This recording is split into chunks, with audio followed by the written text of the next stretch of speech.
नमस्कार विद्यार्थी मित्रांनो, मी शुभम प्रकाश तायडे सर्वांचं स्वागत करतो माझ्या YouTube channel physics bye Shubham sir. आज आपण पाहणार आहोत important numerical kinetic theory of gas and mechanical property of fluid मध्ये। चला तर कायनेटिक थ्योरी ऑफ गॅस मध्ये सर्वात इम्पॉर्टंट फॉर्म्युले बघून घेऊया आधी कुठले आहेत बघा।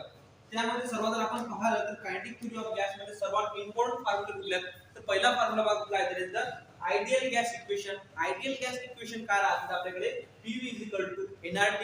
त्यानंतर मीन फ्री पाथचा फॉर्म्युला काय राहते आपला लॅम्बडा 1 डिवाइड बाय √2 पाय d square n divide by v। त्यानंतर प्रेशर ऑफ आयडियल गॅस काय राहते आपल्याकडे P 1/3 nv mv स्क्वेअर। त्यानंतर रूट्स मीन स्क्वेअर वेलोसिटी राहते आपल्याकडे √3RT divide by molar mass आणि एव्हरेज कायनेटिक एनर्जीचा फॉर्म्युला राहते आपल्याकडे 3/2 kBT। हे सर्व काय तर इम्पॉर्टंट फॉर्म्युला आहेत जे येणाऱ्या न्यूमेरिकल मध्ये आपल्याला यूज होणार आहे। त्यानंतर पाहिलं तर आणखी जर दोन टर्म पाहिल्या सर्वात इम्पॉर्टंट आपल्याला एक म्हणजे काय तर universal gas constant. Universal gas कॉन्स्टंटची व्हॅल्यू काय राहते आपल्याकडे 8.314। त्यानंतर बोल्ट्झमन कॉन्स्टंट व्हॅल्यू काय राहते आपल्याकडे तर 1.381 into 10⁻⁻23। आणि दोन फॉर्म्युले आणखी टर्म यूज आपल्याला यूज होणार आहेत ते म्हणजे काय तर मोलर मास ऑफ ऑक्सिजन राहते 32 आणि मोलर मास ऑफ हायड्रोजन राहते काय तर 2। त्यानंतर नेक्स्ट आपल्याला न्यूमेरिकल पाहायचं आहे तर आपल्याकडे पहिलं न्यूमेरिकल बघा काय दिलं आहे ना calculate the pressure exerted by gas having density 1.6 and kg metre cube and RMS speed किती आहे तर 600 मीटर पर सेकंद। आता इथं आपल्याला विचारलं काय आहे तर आपल्याला फाइंड करायचं काय तर प्रेशर। आता प्रेशरचा फॉर्म्युला काय राहते आपला आयडियल गॅस मध्ये तुम्ही एका साइडला फर्स्ट ऑफ ऑल तुम्हाला एक बेसिक आयडिया देतो आपल्याला प्रॉब्लेम मध्ये काय सॉल्व करायचं बघा। लक्ष द्या सर्वांनी।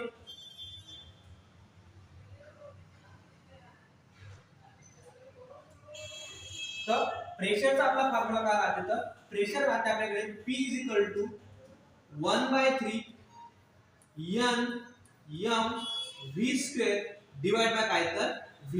बट आपल्याला इथं n ची व्हॅल्यू गिवन नाही आहे म्हणून आपण हे निग्लेक्ट करू। मग काय करू आपण P काय लिहिणार तिथं 1/3 m v square divide by काय तर v। पण तुम्ही जर प्रॉब्लेम मध्ये ऑब्झर्व केलं तर फक्त आपल्याला काय गिवन आहे तर डेन्सिटीची व्हॅल्यू गिवन आहे आणि डेन्सिटी व्हॅल्यू किती गिवन आहे तर 1.6। तर आपण मास अपॉन व्हॉल्यूम काय लिहितो डेन्सिटी म्हणजे आपला प्रेशरचा फॉर्म्युला काय आहे तर P 1/3 डेन्सिटी इनटू काय तर v स्क्वेअर। हा आपला काय अर्थ प्रेशरचा फॉर्म्युला काय तर इन टर्म्स ऑफ काय तर डेन्सिटी P 1/3 रो इनटू काय तर v स्क्वेअर। आता जेव्हा आपण बोर्ड पॉइंट ऑफ व्ह्यू जर आपल्याला न्यूमेरिकल सॉल्व करायचं तर आपल्याला गिवन काढणं खूप इम्पॉर्टंट आहे। तर आपण याच्यामध्ये गिवन करतो बघा। जो आपण गिवन कारण आपल्याकडे याच्यामध्ये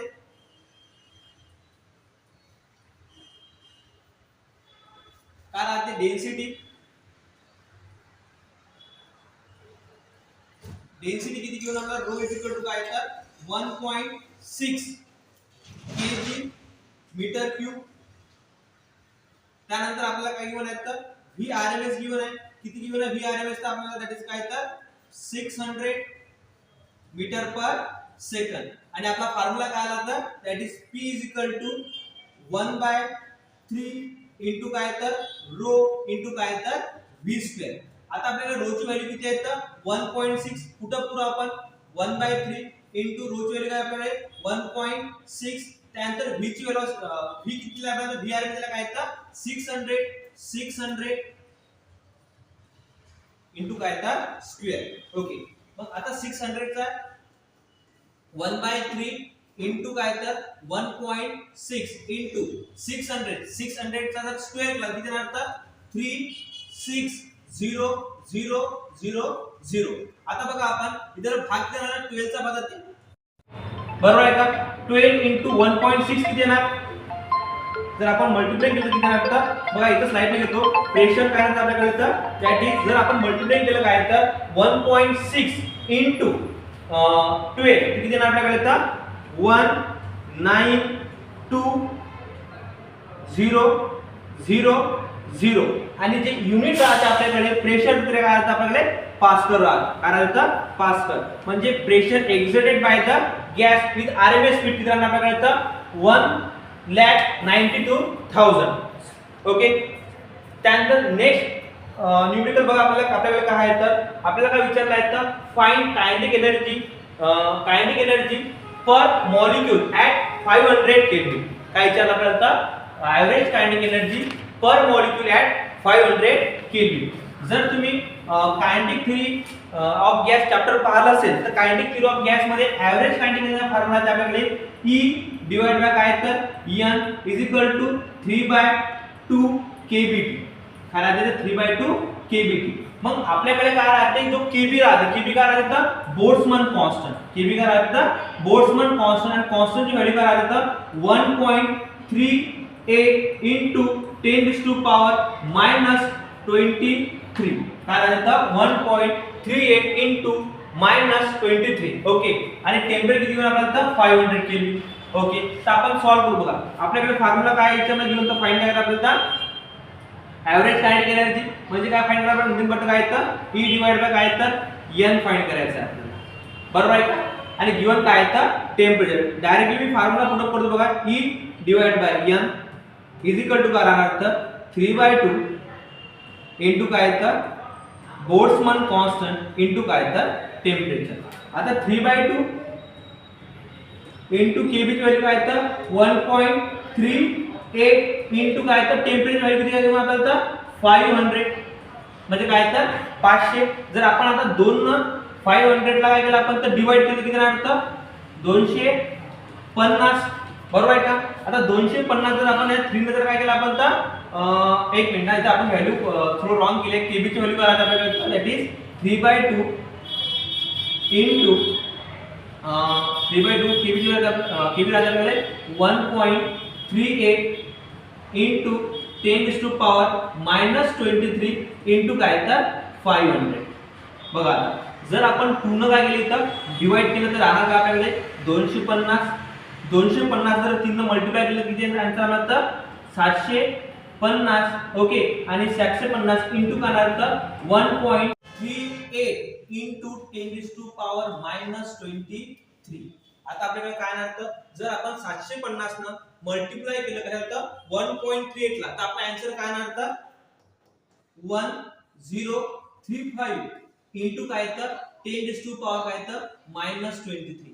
ओके आपला पॉइंट कुठे आहे लास्ट ला आपल्याला पॉइंट शिफ्ट पण करू शकतो पण इथपर्यंत काय तर आन्सर सफिशियंट आहे. म्हणजे आपला ऍव्हरेज कायनेटिक एनर्जी काय आहे बाळांनो E डिवाइड बाय काय होतं एनर्जी काय तर 0 राहते. म्हणजे ऍव्हरेज कायनेटिक एनर्जी आहे आपल्याकडे फॉर्म्युला काय आहे दॅट इज 0.35 इनटू -10⁻23.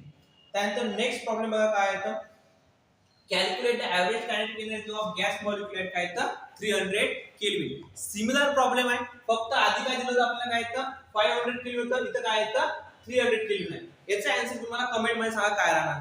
ओके त्यानंतर नेक्स्ट बघा आपल्याला काय सॉल्व करायचं आहे तर that is RMS speed of oxygen molecule at certain temperature किती आहे तर 460 मीटर पर सेकंड. त्यानंतर calculate the RMS speed of hydrogen molecule at same temperature.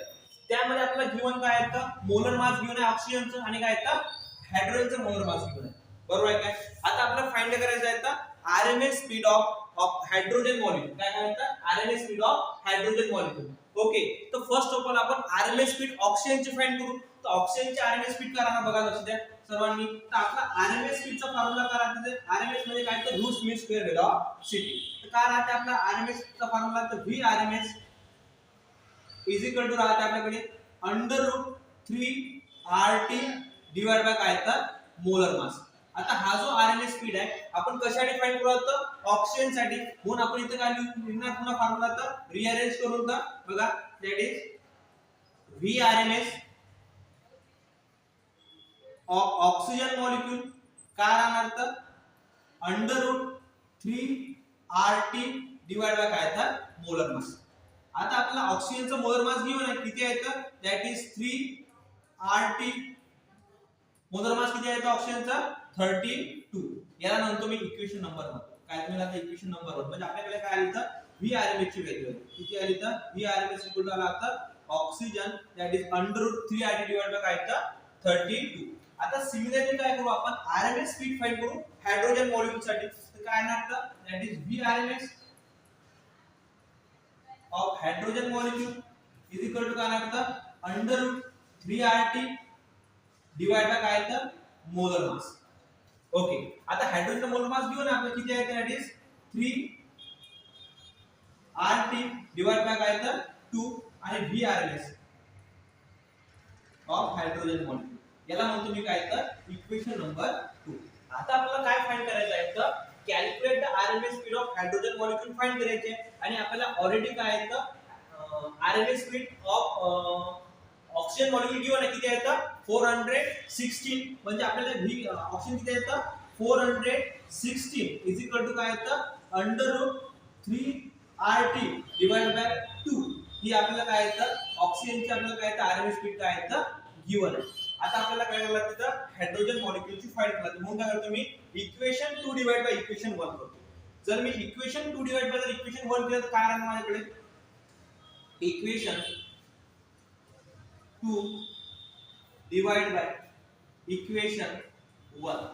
आता इक्वेशन 2 काय माझ्याकडे तर VRMS